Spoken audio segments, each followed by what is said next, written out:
కవిత ఒక కొత్త పార్టీ పెడుతుందని మీ కామెంట్స్ ఏంటని ఎంతో మంది మీడియా మిత్రులు కాల్ చేస్తున్నారు, టెక్స్ట్లు పెడుతున్నారు, ఇంటర్వ్యూలు అడుగుతున్నారు.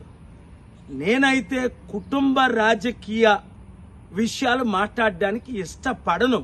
కానీ ప్రజాశాంతి పార్టీ అధ్యక్షుడిగా మీడియా మిత్రులకు గౌరవం ఇచ్చి నేను మాట్లాడాలి గనక మాట్లాడుతున్నాను. దీనికి ఎగ్జాంపుల్ షర్మిలాయే. జగన్ సొంత సిస్టర్ అయి దాదాపు 2 సంవత్సరాలు పాదయాత్ర చేసి పదవి ఇవ్వలేదని, అలాగే ఆస్తులు కూడా లక్షల కోట్లు తనకు దక్కవలసింది దక్కలేదని పార్టీ పెట్టడం, తర్వాత ఆ పార్టీని కాంగ్రెస్లో విలీనం చేయడం, ఇప్పుడు ఆంధ్రప్రదేశ్లో కాంగ్రెస్ పార్టీకి చీఫ్గా ఉండడం, రేపేం చేస్తుందో మనకు తెలియదు. మరలా అదే విధానంగా షర్మిల పెట్టినట్టే కవిత ఒకవేళ పార్టీ పెట్టి తన శక్తిని బీజేపీకి చూపించుకొని ఆ తరువాత బీజేపీలో విలీనమేనా కావచ్చు, లేదా పార్టీ పెడతానని భయపెట్టి నాకు రావలసిన ఆస్తులు, ఎందుకంటే కేసీఆర్ గారు 10 సంవత్సరాలు తెలంగాణని పాలించారు. 2.5 లక్షల కోట్లు సంవత్సరానికి అయితే 25 లక్షల కోట్లు, ఓ 20% మిగిలిందో ఎంత మిగిలిందో ఎవరికీ తెలీదు.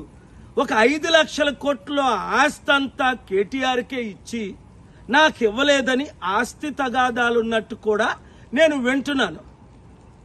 రకరకాల ఉద్దేశాలు, రకరకాలతో ఈ కుటుంబం పార్టీలు పెట్టడం. కానీ ఇక్కడ ముఖ్యమైన ఉద్దేశం ఏమిటంటే ఈ దొంగ రాజకీయ నాయకుల్ని, ఈ దోచుకునే వారిని, ఈ కుటుంబ కుల పార్టీల్ని ఇంకా బహుజనులు నమ్మడమే. ఇంకా అరే ఇప్పుడు రేవంత్ రెడ్డి ఫెయిల్ అయిపోయాడు, మరలా కేసీఆర్ వస్తే బాగున్ను. కానీ అరే కేసీఆర్ పాలనలో బంగారు తెలంగాణ 7 లక్షల కోట్లు అప్పు అయిపోయింది కదా, అవినీతి తెలంగాణ, అప్పుల తెలంగాణ, దరిద్ర తెలంగాణ అని గమనించిన వారు ఎవ్వరు కూడా మళ్ళా కేసీఆర్ గారిని కానీ కేసీఆర్ కుటుంబంలో ఎవరు పార్టీ పెట్టినా ఒక్కరు సపోర్ట్ చేయకూడదు. ఎందుకంటే ఇప్పుడు తెలంగాణ అప్పు 10 లక్షల కోట్లు, అప్పు తీర్చలేము, అడుక్కుంటే ఇవ్వట్లేదు అని రేవంత్ రెడ్డి మొన్నే వీడియో రిలీజ్ చేశాడు. నన్ను కోసుకు తినండి.